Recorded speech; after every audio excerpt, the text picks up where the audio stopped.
Florida, number 5, Texas A&M. Texas A&M 7.5-point favorites. The over-under I have is 1 Florida touchdown. 2 road games for Florida so far. 1 touchdown apiece. 2 home games for A&M so far. 1 touchdown allowed apiece in those games. Location matters in this one in a pretty big way. I brought up 2 things a lot so far, so I'm going to repeat it, and then we'll get into some other things that kind of speak to why these numbers are important. One is that Billy Napier is 5-15 in games away from the Swamp since he took over Florida. Not great. The other is that Mike Elko has not lost at home to an unranked team since Drake May had a touchdown pass with 16 seconds left back in 2022 when Elko was in year 1 at Duke. Hey, watch out. Don't say that. Belichick's goons are going to come for you if you start talking about Drake May. They're going to bleep out what I just said, a negative stat that happened before he was there and even realized that UNC existed. Yeah. Mark Wahlberg is at your door right now, brother. Is Mark Wahlberg part of this? He's just very Bostonian. I would imagine that's who his goons are, Belichick. Oh, okay. Okay, that makes sense. Maybe more so Donnie than Mark. I don't know that Mark fits in the goon category anymore. Yeah. Elko, during his 3.5 seasons as an FBS head coach, is 17-1 at home against unranked teams. That includes his time at Duke. Napier, during his 3.5 seasons as Florida's coach, is 0-13 away from the Swamp against AP top 25 teams. Again, that is away from the Swamp, so that is including neutral site games. Lifetime, so include his time at Louisiana. He is 1-17 in those spots, with his lone win against an AP top 25 team away from home coming in 2020, the season opener, when Louisiana went into Iowa State and played in front of 0 fans and beat number 23 Cyclones. Yeah. Let's focus on the Florida piece of this. Those 5 wins away from the Swamp that Billy Napier has at Florida.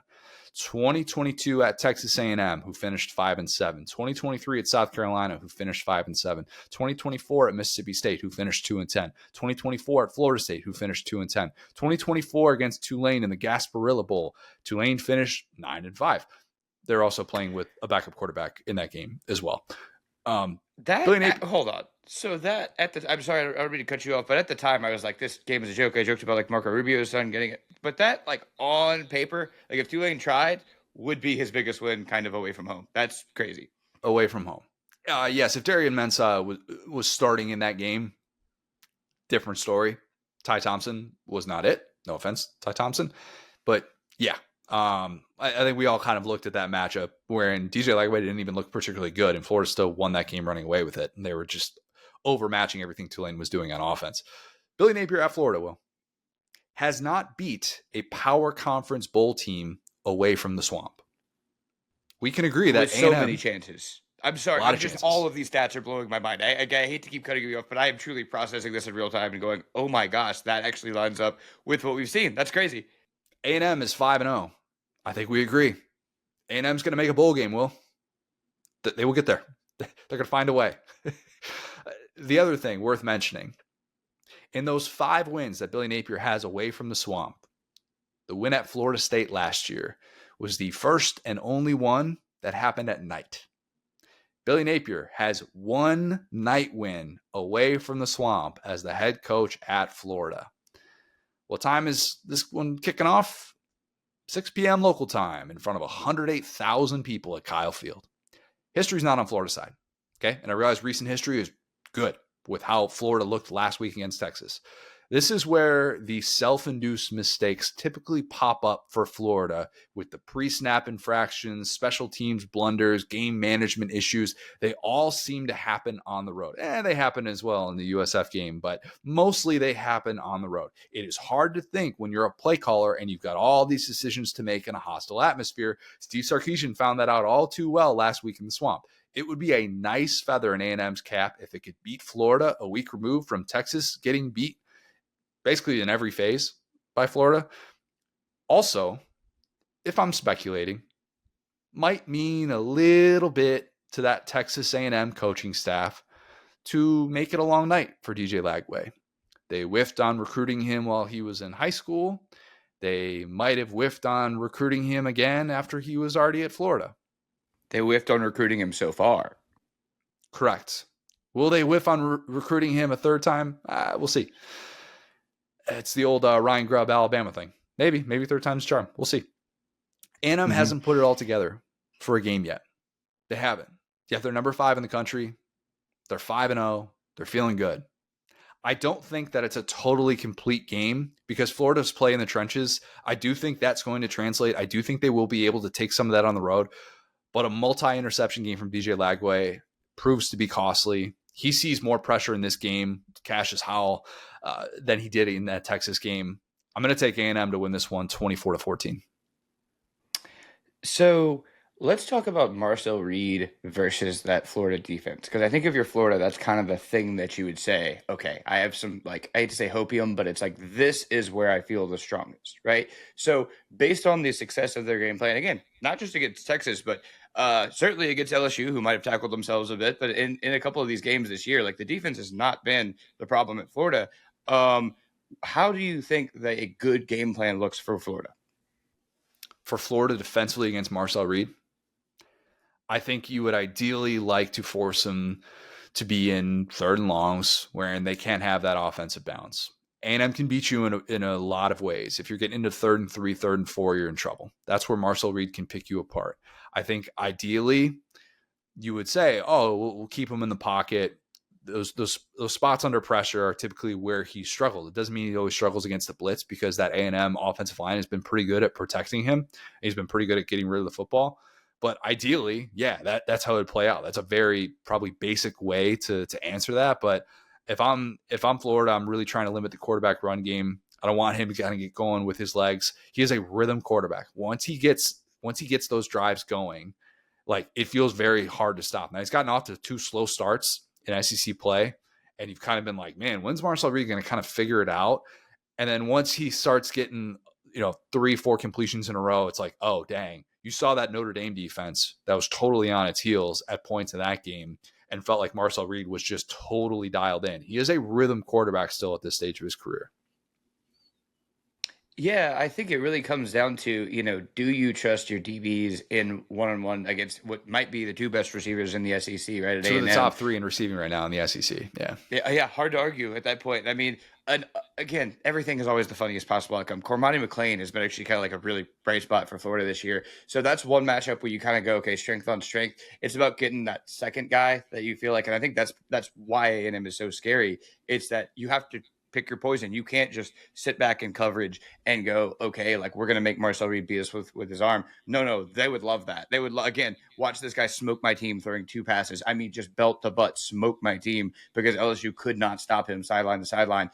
And so I almost feel like with Florida, you would kind of rather maybe sit back a little bit and trust your guys and just hope for the mistake. I think with A&M, like I said, their biggest opponent has been themselves at times. I think it's funny we talked about the Mizzou, like worst case, like botched PAT because A&M already won that game, right? It feels like their opponents have done some things successfully against them, but you could really say most of the time it's like, hey, if A&M could just tighten some stuff up, they're actually even better than they've showed on paper.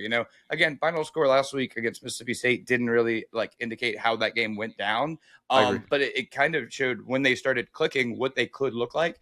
I think this really, like I said, comes down to the Florida defense and schematically what they do, because it's hard to say this, but I would really just put their defense about, I'd say like top 4 or 5 in the SEC, because the thing is, we saw this a couple weeks ago at Ole Miss with LSU. It's like if your defense is good, they can only be on the field for so long. That's just how life works. And I think that's when you factor that in how Florida's defense is played, same thing with Miami, where it's like at the end of the game, you just kind of give up. And so this is definitely a team in A&M that is built to kind of lean on you and even overcome some of those mistakes. This could be a very turnover happy game. We got to see more of this DJ Lagway, right? Even if he's, auditioning for his future or wherever else. I think that just for the sake of the game, these are 2 quarterbacks that are electric, fun players. And I think if you're Billy, you're playing with house money, it would be actually the funniest outcome would be him winning this game for sure. Because imagine how that would affect Texas, right? Like imagine Texas loses to Oklahoma and then they look across the aisle and it's like, oh wait, A&M just smoked Florida. Now who are we? Like that would be the funniest outcome, where in 3 weeks you go from the best team in the country or preseason number 1. Oh, we had a loss to Ohio State, but it's Ohio State, to wow, we are trash, dog. We are actually one of the worst teams, So As funny as that would be, I really do think A&M can start to lean on them. And just like Mississippi State, it's going to be a really strong, proud defense that kind of can't get out of, or the offense can't get out of its way. And the final score does not indicate the game flow, but I think the final score will be lopsided in A&M's favor. Yeah, what does it look like in the fourth quarter?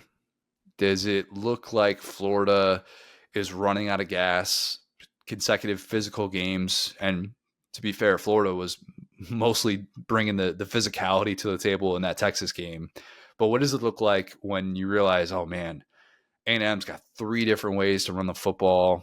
They feel like they have these receivers that you just have to account for on the back end, so you can't load the box against them.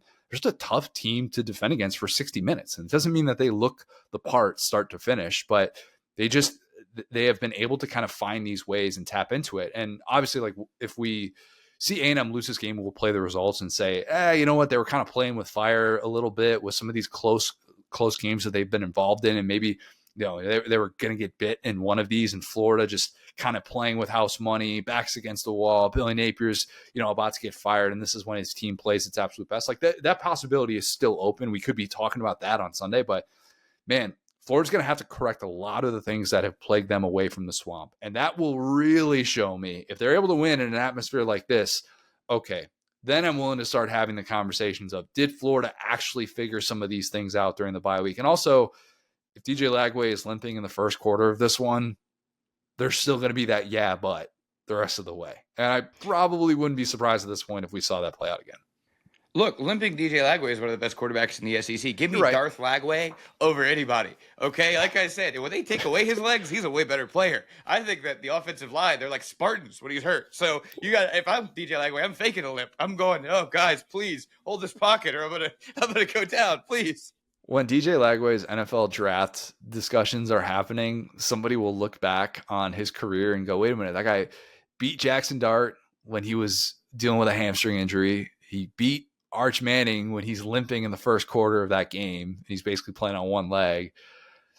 Just saying, they'll throw these things out there. Maybe you just, again, roll him out in a wheelchair and just see how well Florida's offensive line protects him. But they won't let him get touched. Clean uniform by the end of the game.